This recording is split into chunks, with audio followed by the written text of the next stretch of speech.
بیع کے باب میں اس کو امام شافعی رحمۃ اللہ حجت تسلیم نہیں کرتے بلکہ اس کو ریجیکٹ کر دیتے ہیں، جبکہ امام بخاری رحمۃ اللہ اس کو حدیث کو لے کے آئے ہیں۔ اس کے علاوہ کئی مثالیں پیش کی جا سکتی ہیں کہ ایک حدیث ایک امام کے اصول کے مطابق وہ صحیح ہے، وہ اس کو لیتے ہیں، اور دوسرے امام کے اصول کے مطابق وہ صحیح نہیں ہے، اس کو وہ قبول نہیں کرتے۔ اس کی دوسری مثال صحیح بخاری میں ایک حدیث ہے، حدیث کا نمبر 1162 اور 6382 نمبر، یہ دو مقام پہ تقریباً یہ روایت موجود ہے۔ عبد الرحمن ابن ابی الموالی ایک راوی ہیں، وہ ابن المنقدر سے، اور ابن المنقدر حضرت جابر رضی اللہ تعالیٰ سے استخارہ کے باب میں ایک حدیث بیان کرتے ہیں۔ اس حدیث پر امام احمد ابن حنبل رحمۃ اللہ علیہ نے جو اپنا نظریہ پیش کیا ہے، اس کو امام ابن عدی نے اپنی کتاب الکامل فی الضعفاء کی جلد نمبر 4 اور صفحہ نمبر 1616 جو میرے پاس نسخہ موجود ہے دارالفکر کا، اس میں لکھتے ہیں کہ امام احمد بن حنبل رحمۃ اللہ علیہ سے پوچھا گیا تو انہوں نے کہا کہ یہ حدیث منکر ہے۔ امام احمد ابن حنبل رحمۃ اللہ اس حدیث کو منکر قرار دیتے تھے جو عبد الرحمن ابن ابی الموالی نے ابن المنقدر سے، اور انہوں نے حضرت جابر رضی اللہ تعالیٰ سے روایت بیان کیا، جبکہ امام بخاری رحمۃ اللہ علیہ نے اس کو صحیح بخاری میں ذکر کیا ہے۔ تو اب حدیث کا لیکن یہ ہے کہ دو محدثین کے الگ الگ اس پر رائے موجود ہے، تو اس میں یہ بھی نہیں کہا جا سکتا کہ نعوذ باللہ امام احمد بن حنبل حدیث کے منکر تھے، نہیں، ان کے اصول و ضوابط اور قواعد و قوانین کے مطابق نہیں اترتی تھی، اس لیے وہ اس کو حجت تسلیم نہیں کرتے تھے، اور امام بخاری رحمۃ اللہ اس کو حجت تسلیم کرتے تھے۔ اس کے علاوہ تیسری مثال امام مالک رحمۃ اللہ تعالی علیہ کے حوالے سے، جو آپ کا ایک اسلوب اور آپ کا اصول ہے حدیث کے قبول کرنے کے حوالے سے، کہ ایک مسئلے پر جب متعدد احادیث اور روایات آتی ہیں تو امام مالک رحمۃ اللہ علیہ کا اصول یہ ہے کہ وہ ان روایات کو ترجیح دیتے ہیں جن کے مطابق اہل مدینہ کا عمل ہوتا ہے، اہل مدینہ کے عمل کے جو موافق اور مطابق ہے اس کو ترجیح دیتے ہیں، یہ ان کا اسلوب ہے اور ان کا یہ ضابطہ ہے، اور جو اہل مدینہ کے عمل کے مطابق نہیں سمجھتے اس کو قبول نہیں کرتے۔ اسی حوالے سے حافظ ابن عبد البر اندلسی نے ایک قول نقل کیا ہے امام لیث ابن سعد کا۔ امام لیث ابن سعد کہتے ہیں، یہ جامع بیان العلم و فضلہ کی جلد نمبر 2 صفحہ نمبر 240 ہے، فرماتے ہیں کہ احصیت علی مالک ابن انس 70 مسلتن کلھا مخالفۃ لسنت رسول اللہ صلی اللہ علیہ وسلم۔ امام لیث ابن سعد فرماتے ہیں میں نے امام مالک کے 70 کے قریب وہ مسائل شمار کیے گنے ہیں جو رسول اللہ صلی اللہ علیہ وآلہ وسلم کی سنت کے خلاف ہیں۔ مما قال فیہا برائے، ہی وہ ہیں جس میں امام مالک نے اپنی رائے سے گفتگو کی ہے۔ وَلَقَدْ كَتَبْتُ إِلَيْهِ أَعِظُهُ فِي ذَلِكَ، کہتے ہیں میں نے ان کو خط بھی لکھا تھا اور اس میں میں نے نصیحت کی امام مالک کو کہ یہ آپ کے جو بیان کردہ مسائل ہیں یہ 70 مسائل سنت کے خلاف ہیں۔ اب یہ قول نقل کرنے کے بعد حافظ ابن عبد البر لکھتے ہیں، کہتے ہیں لیس احد من علماء الامت یثبت حدیثا عن رسول اللہ صلی اللہ علیہ وسلم، کہتے ہیں یہ کیسے ہو سکتا ہے کہ رسول اللہ صلی اللہ علیہ وسلم کی حدیث کسی امام کے سامنے آ جائے، ثابت ہو جائے، ثم یردہ دون ادعاء نسخ ذالک باثر مثلہ، اور وہ امام بغیر کسی وجہ کے، بغیر اس کے منسوخ ہونے کے دعوے کے اس حدیث کو رد کر دے، یہ مسلمانوں کے کسی امام سے متصور نہیں ہو سکتا۔ یا تو کسی اس کے برابر کوئی اور حدیث ہوگی، اس حدیث کی وجہ سے، اس اثر کی وجہ سے اس روایت کو رد کریں گے، او باجماع، یا کسی اجماع کی وجہ سے، یا کسی عمل کی وجہ سے، یجب علی اصلہ الانقیاد الیہ او طعن فی سندہ، یا اس حدیث کی سند میں اس امام کے نزدیک کوئی تان ہوگا جس تان کی وجہ سے وہ حدیث قبول نہیں کرتے ہوں گے۔ یہ نہیں ہو سکتا کہ نہ اس میں کوئی اجماع کے خلاف ہو، نہ وہ اس میں کوئی تان بھی نہ ہو، اجماع کے خلاف بھی نہ ہو، اور نسخ کا دعویٰ کیے بغیر کسی وجہ کے کوئی امام مسلمانوں کا ہو اور وہ حدیث رسول کو رد کر دے، یہ ممکن ہے نہیں، یہ ہو ہی نہیں سکتا۔ وَلَوْ فَعَلَ ذَلِكَ أَحَدٌ سَقَطَتْ عَدَالَتُهُ، فرماتے ہیں اگر کوئی ایسا کرے کہ رسول اللہ صلی اللہ علیہ وسلم کی اس تک حدیث پہنچے اور بغیر کسی وجہ کے وہ حدیث کو ریجیکٹ کر دے، فرماتے ہیں سَقَطَتْ عَدَالَتُهُ، اس کی تو عدالت سرے سے ساقط ہو جائے، وہ تو عادل شخص نہیں رہے گا، فضلاً ان یتخذا امامن چہ جائے کہ اس کو مسلمانوں کا امام قرار دیا جائے، ولازمہ اسم الفسق اور اس پر تو فاسق کا اطلاق ہوگا کہ وہ نافرمان شخص ہے جو رسول اللہ صلی اللہ علیہ وآلہ وسلم کی حدیث کا انکار کرتے ہیں یا حدیث کو قبول نہیں کرتے۔ تو اس سے یہ بات بالکل واضح ہوئی کہ حدیث کے قبول و رد کے حوالے سے ضوابط ہیں، اصول ہیں، ان ضابطوں اور ضوابط کی روشنی میں محدثین احادیث کو قبول بھی کرتے ہیں اور حدیث کو رد بھی کرتے ہیں۔ ایک اور اس کی مثال سن لیجئے، مقدمہ صحیح مسلم میں امام مسلم رحمۃ اللہ علیہ نے ایک ضابطہ بیان کیا ہے۔ وہ ضابطہ یہ ہے کہ جب راوی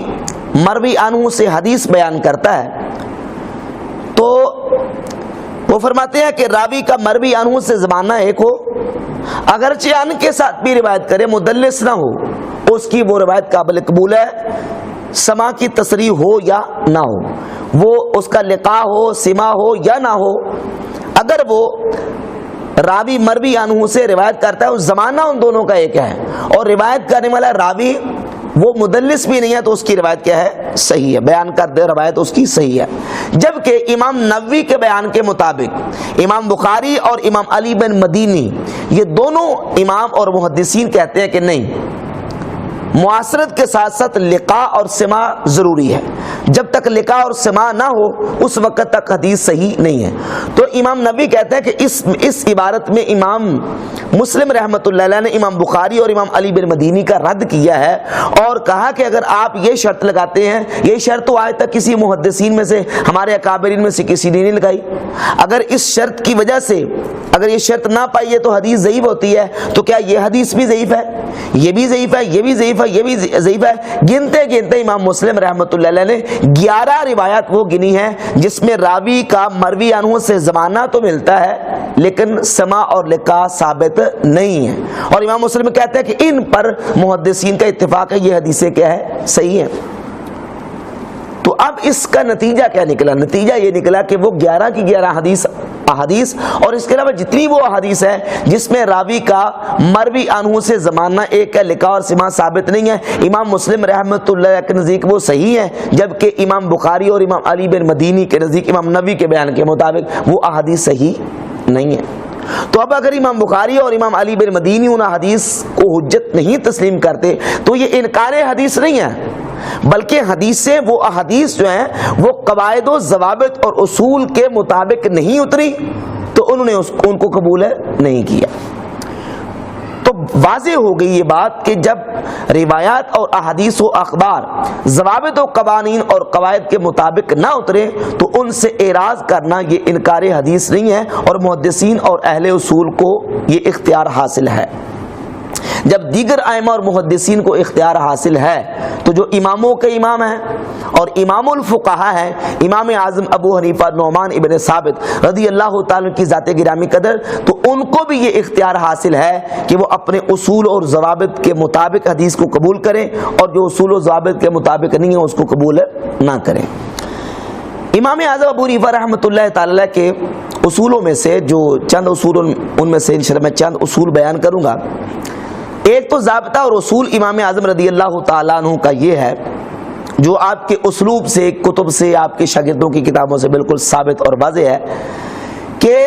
فرماتے ہیں حدیث جو ہے وہ ہم تک 3 طریقے سے پہنچی ہے، خبر 3 طریقے سے پہنچتی ہے، تواتر کے طریقے سے، یا وہ خبر مشہور ہے، یا خبر واحد ہے۔ اگر خبر واحد کس کو کہتے ہیں؟ خبر واحد وہ ہے جس کو 1 یا 2 راوی بیان کریں اور وہ مشہور اور متواتر کے درجے تک نہ پہنچ سکے، وہ خبر واحد ہے۔ تو امام اعظم فرماتے ہیں اگر خبر واحد کتاب اللہ کے عام کو خاص کرے یا کتاب اللہ پر زیادتی کر رہی ہو، اگر تو تطبیق ممکن ہے تو مطابقت کریں گے، دونوں پر عمل کرنے کی کوشش کریں گے، اگر مطابقت ممکن نہیں ہے تو پھر کتاب اللہ کے جو کتاب اللہ کا عام ہے اس عام کو اپنے عموم پر باقی رکھیں گے اور کتاب اللہ پر خبر واحد سے زیادتی نہیں کریں گے۔ مثال کے طور پہ قرآن مجید میں اللہ رب العزت نے حد مقرر فرما دی زانیہ کی اور زانی کی، الزانیۃ والزانی فاجلدوا کل واحد منہما 100 جلدہ۔ زانیہ عورت اور زانی مرد کی سزا یہ ہے کہ ان کو 100 کوڑے مارے جائیں گے۔ اب کتاب اللہ کا حکم اتنا ہے۔ ابو داؤد میں ایک روایت آتی ہے کہ جلد و میاں و تغریب و آمن، کہ 100 کوڑے بھی مارے جائیں گے اور 1 سال کے لیے جلا وطن بھی کیا جائے گا۔ اب یہ جلا وطنی کی جو 7 سزا ہے، اس کو حد کے طور پر اگر کتاب اللہ کے ساتھ خبر واحد کے ذریعے ملا دیا جائے تو یہ کتاب اللہ پر زیادتی ہے۔ امام اعظم رضی اللہ تعالیٰ فرماتے ہیں جب کتاب اللہ میں ایک حد بیان کر دی گئی ہے تو خبر واحد سے حد میں زیادتی نہیں کریں گے۔ ہاں اس حدیث کو یہاں رکھیں گے، اس کا محمل یہ ہے کہ اگر حاکم وقت سیاستاً اگر یہ سمجھتا ہے کہ سیاستاً یہ زیادہ بہتر ہے کہ اس کو 1 سال کے لیے جلا وطن بھی کیا جائے تو ساتھ سیاستاً یہ سزا دے سکتا ہے، لیکن حداً صرف اتنی سزا جو قرآن نے بیان کی ہے وہ کیا ہے؟ 100 کوڑے۔ تو کتاب اللہ پر خبر واحد سے زیادتی جائز نہیں ہے۔ اچھا یہ بھی سمجھیں کہ امام اعظم رضی اللہ تعالیٰ عنہ نے یہ جو ضابطہ بیان فرمایا کہ کتاب اللہ پر خبر واحد سے زیادتی جائز نہیں ہے، یہ ان کا اپنا ایسے گڑھا ہوا ضابطہ نہیں ہے، بلکہ نبی کریم علیہ الصلوۃ والسلام کے جلیل القدر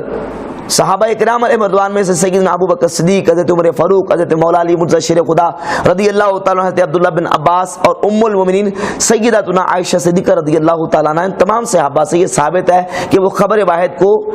بغیر تحقیق کے قبول نہیں کرتے۔ صحیح مسلم میں حدیث موجود ہے، بہت سارے دلائل ہیں، اگر اسی میں بات کی جائے تفصیل کے ساتھ تو کافی وقت لگ جائے گا، میں صرف اختصار کے ساتھ میں اشارہ کر کے آگے چلتا ہوں۔ سیدنا فاروق اعظم رضی اللہ تعالیٰ کے سامنے حضرت فاطمہ بنت قیس نے آ کے بیان کیا کہ میرے شوہر نے مجھے طلاق دے دی تھی، تو رسول اللہ صلی اللہ علیہ وسلم کی بارگاہ اقدس میں جب یہ مقدمہ پہنچا تو اللہ کے رسول علیہ الصلوۃ والسلام نے ارشاد فرمایا لا نفقۃ ولا سکن للمبتوتہ، جس عورت کو طلاق کے بتہ ہو جائے اس کا نہ ہی نفقہ ہے نہ ہی سکنا ہے۔ یہ حدیث صحیح مسلم میں بھی موجود ہے، صحیح مسلم میں 3710 نمبر ہے اور جامع ترمذی میں 1180 نمبر حدیث ہے، سند کے اعتبار سے صحیح ہے۔ جب سیدنا فاروق اعظم نے فاطمہ بنت قیس سے یہ خبر واحد جو انہوں نے بیان کی سنی تو حضرت عمر فاروق رضی اللہ تعالیٰ نے فاطمہ بنت قیس کو جواب دیا، فرماتے ہیں لا ندعو کتاب ربنا وسنت نبینا بقول امرأۃ، اور ایک حدیث میں لفظ ہے لا نترک کتاب ربنا وسنت نبینا بقول امرأۃ، کہ ہم اللہ کی کتاب کو اور پیغمبر صلی اللہ علیہ وسلم کی سنت کو ایک عورت کے قول کی وجہ سے ترک نہیں کر سکتے۔ لا ندری لعلها حفظت ام نسیت، معلوم نہیں کہ اس عورت کو یاد رہا ہے کہ یا یہ بھول گئی ہے۔ اب حضرت عمر رضی اللہ تعالیٰ نے فاطمہ بنت قیس کی اس خبر واحد کو قبول نہیں کیا۔ وہ کہتے ہیں کتاب اللہ میں قرآن میں واضح طور پر سورۃ الطلاق کی آیت نمبر 1 میں حکم ہے لا تخرجوہن من بیوتہن ولا یخرجن الا ان یاتین بفاحشۃ مبینہ، قرآن کہتا ہے کہ تم ان کو اپنے گھروں سے مت نکالو، جن عورتوں کو تم نے طلاق دے دی ہے ان کو اپنے گھروں سے مت نکالو، اور نہ وہ اپنے گھروں سے نکلے یعنی تمہارے گھروں سے مگر یہ کہ وہ کھلی جو نہ وہ بدکاری کرے۔ تو قرآن مجید کا حکم تو یہ کہ ان کو سکنا دو، ان کو رہائش فراہم کرو جب تک وہ اپنی عدت گزارتی ہیں۔ تو سیدنا فاروق اعظم رضی اللہ تعالیٰ نے فرمایا کہ ہم کتاب اللہ کو نہیں چھوڑ سکتے۔ اب حضرت عمر رضی اللہ تعالیٰ نعوذ باللہ منکر حدیث نہیں تھے، وجہ کیا تھی؟ انہوں نے فاطمہ بنت قیس کی اس خبر واحد کو قبول کیوں نہیں کیا؟ اس کی وجہ یہ ہے کہ وہ سمجھتے تھے کہ کتاب اللہ کے مطابق نہیں ہے، ہو سکتا ہے کہ اس عورت کو یاد رہا ہو یہ یا یہ بھول گئی ہو۔ تو اب کتاب اللہ کا حکم قطعی ہے اور خبر واحد کا حکم ظنی ہے۔ اب ظنی کی وجہ سے قطعی حکم کو تبدیل نہیں کر سکتے اور اس میں تبدیلی اور اضافہ نہیں کر سکتے۔ اسی طرح سیدنا صدیق اکبر رضی اللہ تعالیٰ کے سامنے جب حضرت مغیرہ بن شعبہ رضی اللہ تعالیٰ نے بیان کیا کہ نبی کریم علیہ الصلوۃ والسلام نے جدہ کا جو حصہ ہے وہ سدس مقرر کیا ہے، جامع ترمذی کی 2101 نمبر حدیث ہے، تو حضرت سیدنا صدیق اکبر رضی اللہ تعالیٰ عنہ نے حضرت مغیرہ بن شعبہ سے گواہی طلب کی کہ آپ کے اس بیان پر کوئی گواہی ہے، تو حضرت محمد ابن مسلمہ رضی اللہ تعالیٰ نے گواہی دی، تو پھر جا کے سیدنا صدیق اکبر رضی اللہ تعالیٰ نے اس بات کو تسلیم کیا اور خبر کو قبول کیا۔ ام المومنین سیدتنا عائشہ صدیقہ رضی اللہ تعالیٰ کے سامنے جب یہ روایت پیش کی گئی کہ ان المیت لیعذب ببکاء اہلہ، کہ میت کو اس کے گھر والوں کے رونے کی وجہ سے قبر میں عذاب دیا جاتا ہے، تو حضرت سیدتنا عائشہ صدیقہ رضی اللہ تعالیٰ نے کیا جواب دیا؟ صحیح بخاری میں اور صحیح مسلم میں موجود ہے۔ صحیح بخاری میں حدیث ہے 1288 اور صحیح مسلم میں 2149 سیدتنا ام المومنین عائشہ صدیقہ رضی اللہ تعالی عنہ نے فرمایا حسبکم القرآن، تمہیں اللہ کا قرآن کافی ہے۔ قرآن کیا کہتا ہے؟ سورہ انعام کی آیت نمبر 164 اور سورہ فاطر کی آیت نمبر 18 قرآن کہتا ہے لا تزر وازرۃ وزر اخرى، لا تزر وازرۃ وزر اخرى، کوئی کسی کا بوجھ نہیں اٹھائے گا۔ تو قرآن تو یہ کہتا ہے کوئی کسی کا بوجھ نہیں اٹھائے گا، تو ام المومنین رضی اللہ تعالیٰ عنہ نعوذ باللہ منکر حدیث نہیں تھی، اسلوب تھا، ایک ضابطہ تھا، اس کے مطابق انہوں نے روایات کو اور اخبار کو قبول کیا اور قبول نہیں بھی کیا۔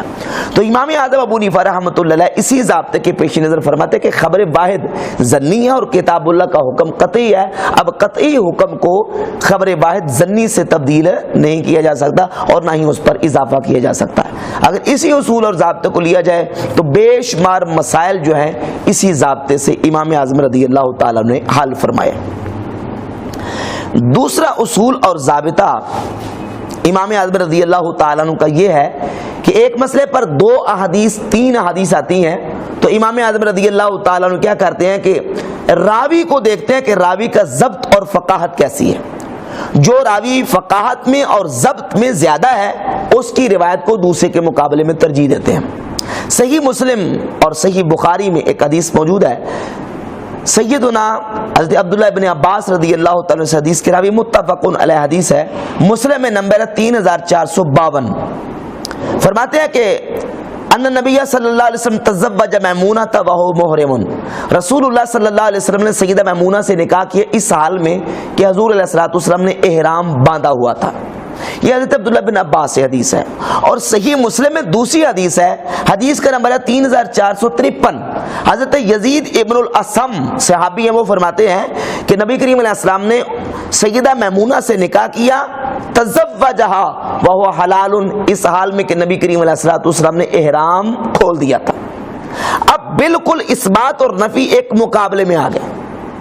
حدیثوں میں دونوں روایات میں تعارض ہے۔ اب کس حدیث کو کس روایت کو قبول کرنا ہے، کس خبر کو قبول کرنا ہے اور کس خبر کو قبول نہیں کرنا، یہ فیصلہ کس بنیاد پر ہوگا؟ تو یہ اس اصول پر امام اعظم رضی اللہ تعالیٰ نے فیصلہ فرمایا کہ ان دونوں راویوں میں سے ضبط اور فقاہت کس کی ہے، تو یقیناً حضرت یزید ابن الاسم کے مقابلے میں سیدنا عبداللہ ابن عباس رضی اللہ تعالیٰ فقاہت میں اور ضبط میں وہ زیادہ ہیں، قوی ہیں، اس لیے امام اعظم رضی اللہ تعالیٰ نے حضرت عبداللہ ابن عباس کی روایت کو ترجیح دی ہے کہ اس سے یہ بات بالکل واضح ہوتی ہے کہ نبی کریم علیہ السلام نے حالت احرام میں ام المومنین سیدہ میمونہ رضی اللہ تعالیٰ عنہ سے نکاح فرمایا۔ تیسرا ضابطہ، ایک مسئلہ ہے اس میں 2 حدیثیں آ گئی، 2 احادیث آ گئیں، ایک میں رسول اللہ صلی اللہ علیہ وسلم کا فعل ہے اور دوسرے میں اللہ کے رسول علیہ الصلوۃ والسلام کا دوسری حدیث میں قول ہے۔ ایک طرف فعل ہے اور ایک طرف قول ہے، تو اب فعلی حدیث اور قولی جب ایک دوسرے کے مقابلے میں آ جائے تو ترجیح کس کو دی جائے گی؟ امام اعظم رضی اللہ تعالیٰ کا اسلوب یہ ہے کہ وہ قولی حدیث کو فعلی پر ترجیح دیتے ہیں۔ مثال کے طور پہ سیدتنا عائشہ صدیقہ رضی اللہ تعالیٰ سے بخاری مسلم کی متفق علیہ حدیث ہے کہ جب نبی کریم علیہ السلام کے ظاہری زمانہ طیبہ میں عورتیں مسجد سے نماز پڑھ کے نکلتی ما یعرفن من شدت الغلس، تو رات کی تاریکی اور اندھیرے کی وجہ سے عورتیں پہچانی نہیں جاتی تھی، تو اس سے امام شافعی رحمۃ اللہ علیہ نے استنباط کیا مسئلے کا کہ فجر کی نماز کو اندھیرے میں پڑھنا یہ زیادہ بہتر ہے، لیکن یہ حدیث فعلی ہے، فعل بتا رہی ہے۔ اس کے مقابلے میں حضرت سیدنا رافع ابن خدیج رضی اللہ تعالی صحابی سے سند صحیح کے ساتھ حدیث موجود ہے، جس کو امام ترمذی نے حسن صحیح ان کا ہے، جامع ترمذی میں حدیث کا نمبر ہے 154، جلد 1 صفحہ 299 پہ موجود ہے۔ رافع بن خدیج رضی اللہ تعالیٰ فرماتے ہیں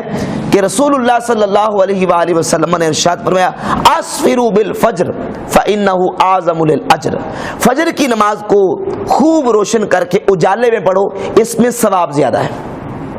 تو یہ حدیث کیا ہے؟ قولی،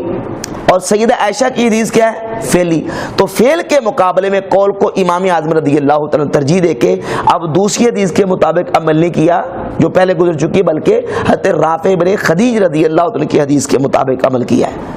تو ایک حدیث کی وجہ سے دوسری حدیث کو ترجیح دینا ایک حدیث پر، یہ انکار حدیث نہیں ہے، بلکہ اصول اور ضابطے کی روشنی میں ایک حدیث کو قبول نہیں کیا جائے گا اور دوسری کو قبول کر لیا جائے گا، یا یہ ہے کہ دوسری کو مرجوح کرا دیا جائے گا اور ایک کو راجح کرا دیا جائے گا۔ یہی امام اعظم رضی اللہ تعالیٰ کا اسلوب اور آپ کا ضابطہ ہے۔ چوتھا ضابطہ، ایک مسئلہ اس میں دو حدیثیں آ گئی، ایک حدیث مضطرب ہے جس میں اضطراب ہے کافی، اور دوسری وہ ہے جس میں کسی قسم کا کوئی اضطراب موجود نہیں، بالکل واضح اور صریح ہے۔ تو وہ جو مضطرب حدیث ہے اس کے مقابلے میں امام اعظم رضی اللہ تعالیٰ اس حدیث کو ترجیح دیتے ہیں جس میں کسی قسم کا کوئی اضطراب نہیں۔ مثال کے طور پہ جامع ترمذی میں حدیث ہے، اذا بلغ الماء قلتین، جب پانی دو قلوں کو پہنچ جائے تو وہ پانی خباثت کو اور گندگی کو نجاست کو نہیں اٹھاتا، یعنی وہ پانی ناپاک نہیں ہوتا۔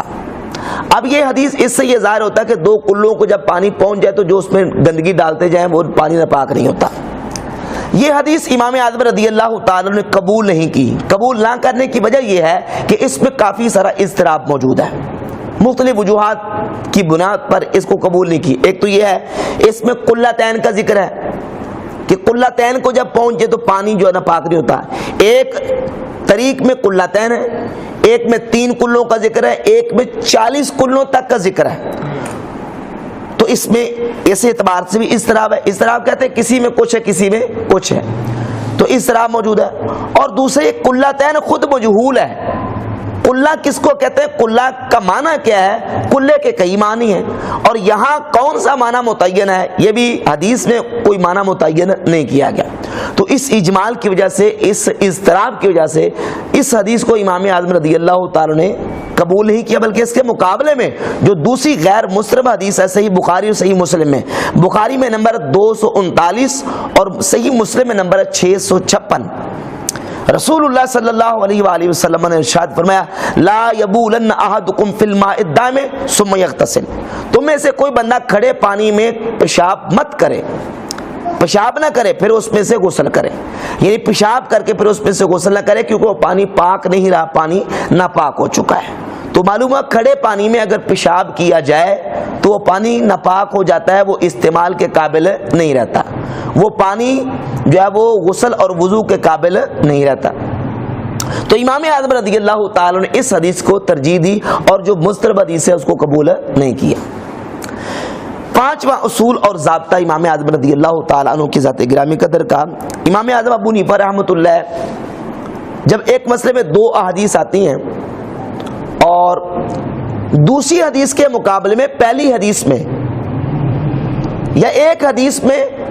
احتیاط زیادہ ہے، وہ اقرب الی الاحتیاط ہے، اس پر اگر عمل کر لیا جائے تو انسان بری ذمہ ہو جاتا ہے، اپنے ذمے سے باہر آ جاتا ہے۔ تو امام اعظم رضی اللہ تعالیٰ عنہ اس حدیث پر عمل کرتے ہیں، اس حدیث کو قبول کر لیتے ہیں دوسری کے مقابلے میں جو اقرب الی الاحتیاط ہے، اور انسان اپنے ذمے سے بری ہو جاتا ہے۔ اب اس کی مثال سنیے۔ اب دیکھیں کہ نماز میں جو شرائط ہیں، ستر عورت نماز کی شرط میں سے ایک شرط ہے، یعنی شرمگاہ کا چھپا کے رکھنا، اس کو ڈھانپنا، یہ نماز کی شرائط میں سے ایک شرط ہے۔ اگر ستر عورت نہ ہو تو نماز سرے سے نہیں ہوگی۔ اور پھر یہ کہ جو شرمگاہ ہے اس کو اگر کوئی ننگا کرتا ہے تو یہ کرنا گناہ ہے، حرام ہے۔ تو اب اس مسئلے کا تعلق حلت و حرمت کے ساتھ بھی ہے، اور اس مسئلے کا تعلق نماز کے ہونے اور نہ ہونے کے ساتھ بھی ہے۔ ستر عورت کی تعریف کیا ہے، ستر عورت کہاں سے لے کر کہاں تک، اس میں 2 حدیثیں آئیں۔ ایک حدیث حضرت ابو ایوب انصاری رضی اللہ تعالیٰ سے اور ایک حضرت عبداللہ بن عمر رضی اللہ تعالیٰ سے۔ سیدنا سیدنا ابو ایوب انصاری رضی اللہ تعالیٰ سے جو حدیث ہے وہ یہ ہے کہ ما فوق الرکبتین من العورہ، جو گھٹنوں سے اوپر کا حصہ ہے، وما اسفل من السرۃ عورۃ، اور جو ناف کے نچلے والا حصہ ہے، ناف کے نیچے اور گھٹنوں سے اوپر یہ حصہ شرمگاہ ہے، اس کو چھپانا کیا ہے، ضروری ہے۔ اب اس حدیث کا جو ظاہر ہے اس سے یہ مفہوم ہوتا ہے کہ گھٹنے، یعنی یہ جو ہمارے گوڈے ہیں، گھٹنے، یہ شرمگاہ میں داخل نہیں ہیں۔ لیکن اس کے مقابلے میں دوسری حدیث ہے عبداللہ بن عمر رضی اللہ تعالیٰ سے، سنن دارقطنی میں پہلی جلد صفحہ 231 پہ موجود ہے، فإن ما تحت السرۃ إلى الرکبۃ عورۃ، جو ناف سے نیچے سے لے کر إلى الرکبۃ، گھٹنوں تک جو حصہ ہے وہ شرمگاہ ہے، وہ عورت میں داخل ہے، وہ شرمگاہ میں داخل ہے۔ اب الا جو ہے عربی زبان میں انتہائے غایت کے لیے آتا ہے، کسی چیز کی انتہا کو بیان کرنے کے لیے آتا ہے، اور جب یہ انتہا بیان کرنے کے لیے آتا ہے، غایہ جو ہے وہ مغیہ میں داخل ہوتی ہے، غایہ مغیہ میں داخل ہوتی ہے۔ جس طرح کہ قرآن مجید میں جہاں وضو کا حکم دیا گیا تو فرمایا گیا کہ وَأَرْجُلَكُمْ إِلَى الْكَعْبَيْنِ، اپنے پاؤں کو دو کہاں تک؟ ٹخنوں تک۔ اب ٹخنے دھونے میں شامل ہیں یا نہیں؟ ٹخنے دھونے میں شامل ہیں، کیونکہ الا جو ہے یہ انتہائی غایت کے لیے آتا ہے اور غایہ مغیہ میں داخل ہوتی ہے، جس کی انتہا بیان کی گئی ہے وہ غایہ جو مغیہ میں داخل ہے۔ تو ایسے ہی الی الرکبۃ میں جو رکبہ ہیں ٹخنے، یہ غایہ مغیہ میں داخل ہے، ٹخنے جو ہے وہ شرمگاہ میں کیا ہے؟ داخل ہے۔ تو امام اعظم رضی اللہ تعالی نے اس حدیث کو قبول کر کے اس کے مطابق عمل کیا کہ ناف کے نیچے سے لے کر ٹخنوں سمیت یہ شرمگاہ ہے، اور یہ چھپی ہوئی ہو تو نماز ہوگی، اگر یہ حصہ چھپا ہوا نہ ہو تو نماز سرے سے نہیں ہوگی، اور ٹخنوں یہ جو گھٹنے ہیں ان کو ننگا کرنا کیا ہے؟ حرام ہے۔ تو یہ اصول کی روشنی میں امام اعظم رضی اللہ تعالی نے بعض احادیث کو قبول کیا ہے اور بعض کو قبول نہیں کیا، جس طرح دیگر محدثین کرام نے اپنے اصول و ضوابط کے مطابق اترنے والی احادیث کو قبول کیا، اور جو اصول و ضوابط کے مطابق نہیں اترتی ان سے اعراض کیا اور ان کو قبول نہیں کیا۔ تو جب دیگر محدثین کو یہ حق حاصل ہے تو امام اعظم جو کہ امام الائمہ اور امام الفقہاء امام المحدثین ہیں، اور جو امام اعظم ہیں، ان کو سب سے بڑھ کر یہ حق حاصل ہے کہ وہ اپنے اصولوں کے مطابق روایات اور اخبار کو قبول بھی کرے اور قبول